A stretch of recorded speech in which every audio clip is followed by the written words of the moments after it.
Welcome to all of you. First chapter में मैंने आपको मोशन के पैरामीटर्स के बारे में बताया था और अब मैं आपको वही मोशन के पैरामीटर्स को डिस्क्राइब करूंगी।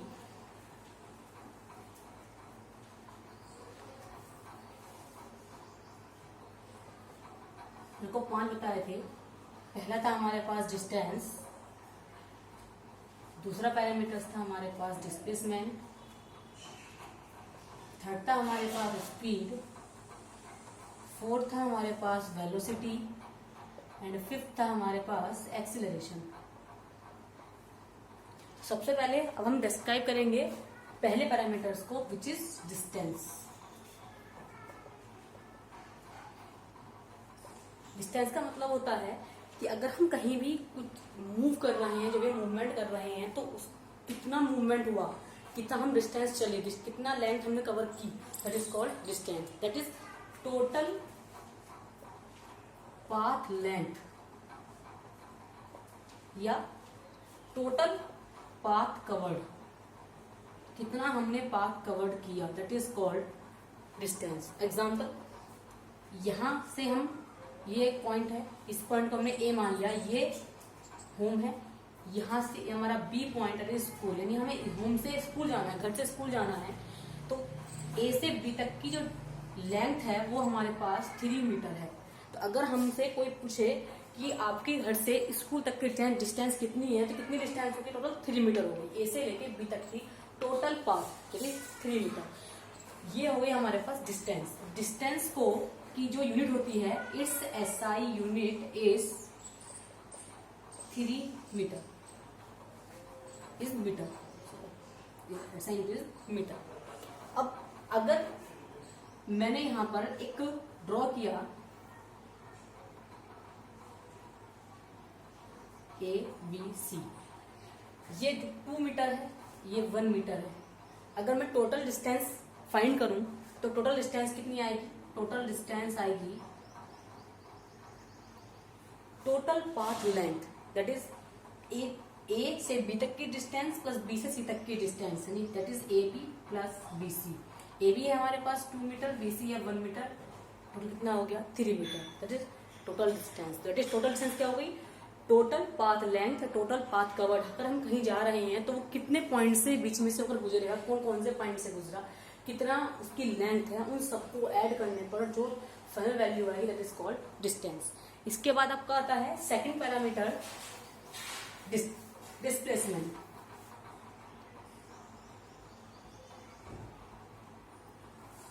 डिस्टेंस में और डिस्प्लेसमेंट में एक छोटा सा बेसिक डिफरेंस है, ए और बी। अगर टोटल डिस्टेंस कही जाएगी तो जितने पॉइंट्स बीच में होंगे उन सबको ऐड करके जो वैल्यू आएगी वो कहलाएगी हमारी डिस्टेंस। बट डिस्प्लेसमेंट क्या है, it is minimum path length which is depend only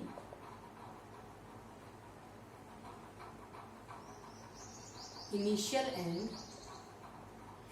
final point, जो केवल इनिशियल और फाइनल पॉइंट पर डिपेंड होगी, उसके बीच की minimum length, that is called displacement.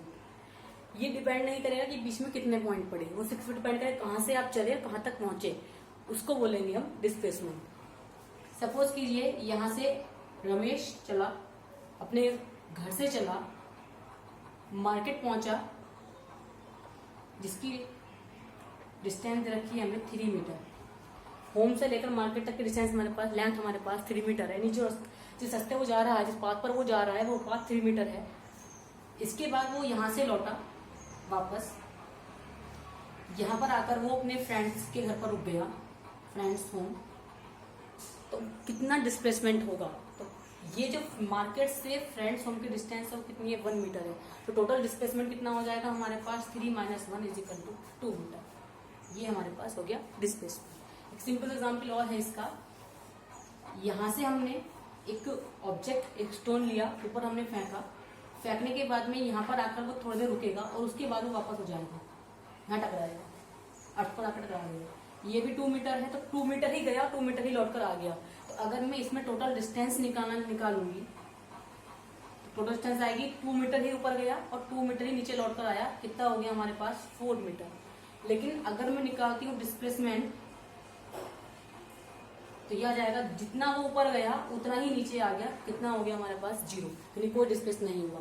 2 metre ही गया था, 2 मीटर ही लौट कर आ गया। इनिशियल कितना 2 metre, final 2 metre, that is 0, कोई डिस्प्लेसमेंट इसमें नहीं हुआ। इसकी यूनिट भी its SI unit is also metre. अब डिस्टेंस और डिस्प्लेसमेंट दोनों में सिर्फ क्या डिफरेंस है? डिस्टेंस का टोटल डिस्टेंस होती है, टोटल पाथ कवर्ड, और डिस्प्लेसमेंट क्या होता है? मिनिमम पाथ लेंथ, कम से कम, ये ज्यादा से ज्यादा। इनके बीच में जो बेसिक डिफरेंस है वो बता देती हूँ। डिस्टेंस और डिस्प्लेसमेंट दोनों में क्या बेसिक डिफरेंस है? फर्स्ट है, ये है total path covered, total path covered, ये है हमारे पास minimum path covered, which depend initial and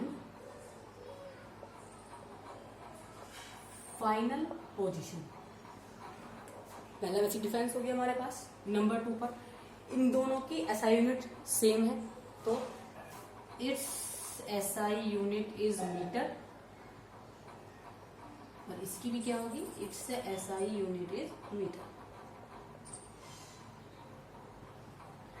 दो बेसिक डिफरेंस हो गए।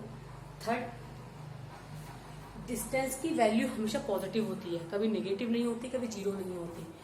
It is always positive, but displacement may be negative, may be positive, may be 0। Example मैंने आपको दिया था, स्टोन के ऊपर गया 2 मीटर गया, 2 मीटर ही नीचे आ गया, तो टोटल कितना डिस्प्लेसमेंट 0 हो गया। Displacement may be positive, negative और 0, कुछ भी हो सकता है।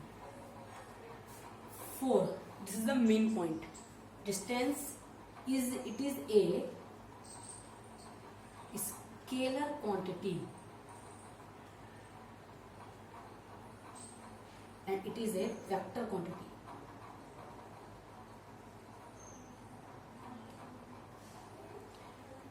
ये इसके लिए क्यों है? क्योंकि डिस्टेंस में हमें डायरेक्शन नहीं पता, हमें सिर्फ इतना पता होता है मैग्नीट्यूड, कितना उसका मैग्नीट्यूड है। वो क्या हो गया हमारे पास? डिस्टेंस स्केलर क्वांटिटी हो गई। वेक्टर का मतलब होता है डिस्प्लेसमेंट कैसी क्वांटिटी है? वेक्टर क्वांटिटी है। वेक्टर का मतलब क्वांटिटी का मतलब क्या होता है? जिसमें डिस्प्लेसमेंट, जिसमें मैग्नीट्यूड भी होता है और डायरेक्शन भी होती है। तो इसमें मैग्नीट्यूड भी मिलेगा और डायरेक्शन भी मिलेगी, यानी कितना वो आगे चला, लौट कर पीछे आया, उसके बाद फिर आगे कितना बढ़ा, तो वो सब क्या मेजर कर रहा है? डायरेक्शन को मेजर कर रहा है। That is called vector quantity. ये हो गया आपका डिस्टेंस और डिस्प्लेसमेंट में डिफरेंस। आई होप सबको समझ में आ रहा होगा, इतना क्लियर है। इसके बाद हम पढ़ेंगे अब स्पीड और वेलोसिटी। थर्ड पैरामीटर्स हमारे पास आता है स्पीड और वेलोसिटी। इसके बाद में इसमें आपको बेसिक क्वेश्चन करने के लिए न्यूमेरिकल, और उसके बाद इसमें एनसीईआरटी के ही एक्सरसाइज सॉल्व करवाऊंगी आपको completely.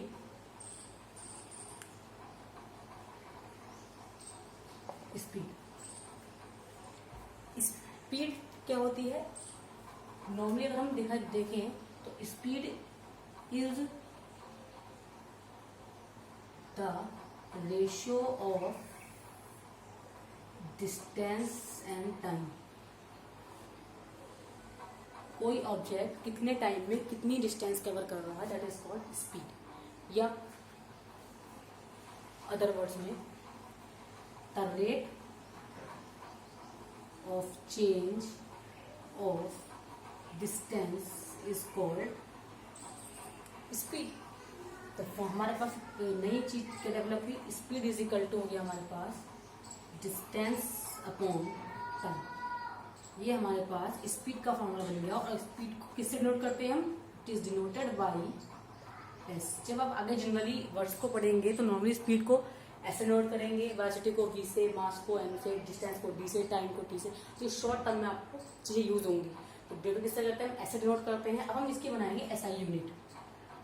It's SI unit is distance. Distance की यूनिट थी हमारे पास मीटर, और टाइम की यूनिट थी हमारे पास सेकेंड।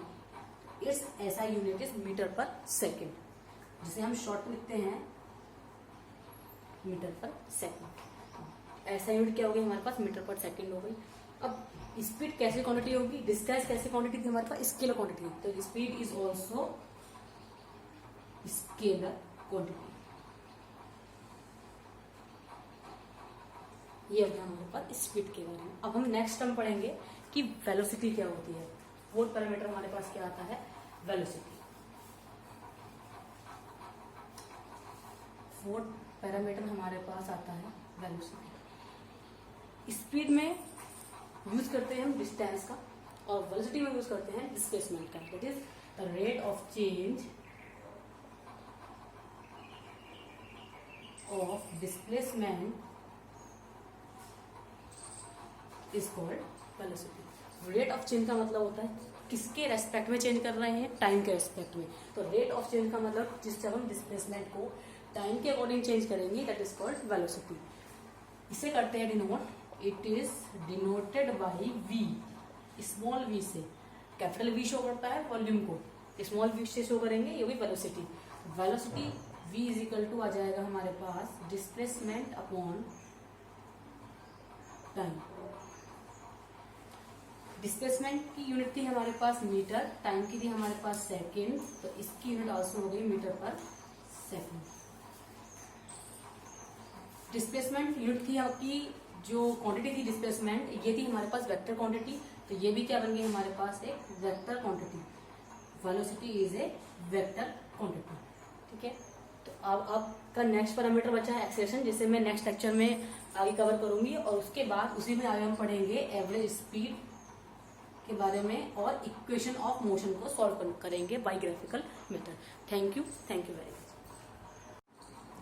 अभी हमने पढ़े थे 4 पैरामीटर्स, अब हम आते हैं नंबर 5 पैरामीटर्स पर, वो है एक्सीलरेशन। एक्सीलरेशन का मतलब होता है अगर कोई बॉडी, कोई भी ऑब्जेक्ट मूव कर रहा है, और मूव करने पर उसकी साइज में, मैग्नीट्यूड में या डायरेक्शन में किसी एक में भी चेंज हो, that is called body is called accelerated body. That is a body is moving with change, is moving with change magnitude, direction और both। या तो उसके मैग्नीट्यूड में चेंज हो, या उसकी डायरेक्शन में चेंज हो, या दोनों में चेंज हो, that is called body is called accelerated body. अब मैग्नीट्यूड और डायरेक्शन किसमें शो होता है, वेलोसिटी में। सो acceleration is equal to v minus u upon t. u is called initial velocity, v is called final velocity, and t is called time. Time किसके लिए, change के लिए, कि बॉडी ने अपनी पोजीशन कहाँ चेंज रही, कैसे उसका डायरेक्शन चेंज हुआ। तो चेंज का मतलब है टाइम से डिवाइड करना। यू इनिशियल वेलोसिटी, इनिशियल का मतलब जहाँ से कोई ऑब्जेक्ट चलना शुरू करता है, that is initial point. Suppose कि मैं यहाँ रेस्ट में हूँ, तो मैं चलना शुरू करूंगी, तो ये होगी मेरी इनिशियल पॉइंट, और जहाँ पर जितनी स्पीड से जाकर मैं रुक जाऊंगी, that is called final velocity, that is v. Acceleration को डिनोट करते हैं ए से, it is denoted by a, it is noted by a. अब इसके बाद इसकी आती है एसआई यूनिट। एसआई यूनिट क्या होती है, कैसे बनाएंगे एसआई यूनिट को इसकी। its SI unit is A is equal to, ये है वेलोसिटी, u भी वेलोसिटी है और v वेलोसिटी है, तो दोनों एक ही यूनिट को डिफाइन करेंगे, शो करेंगे। और वेलोसिटी की यूनिट क्या होती है, मीटर पर सेकेंड। टाइम की हमारे पास सेकेंड, सेकेंड को नीचे अगर आएंगे, सेकेंड की पावर हो गई तो a इज इक्वल टू आ गया metre per second square. Its SI unit is metre per second square. Velocity जो थी हमारे पास थी वेक्टर क्वांटिटी, तो ये भी क्या होगी हमारे पास, वेक्टर क्वांटिटी होगी। It is a vector quantity, और जिसे मैंने अपने फर्स्ट लेक्चर में शो भी किया है, फर्स्ट प्रेजेंटेशन में, कि स्केलर क्वांटिटी क्या होती है, वेक्टर क्वांटिटी क्या होती है। स्केलर क्या होती है, जिनमें केवल मैग्नीट्यूड होता है। वेक्टर कौन सी होती है, जिनमें मैग्नीट्यूड भी होता है और डायरेक्शन भी होती है। तो एक्सेलरेशन में हमारे पास मैग्नीट्यूड भी है और डायरेक्शन भी है, तो it is called a vector quantity.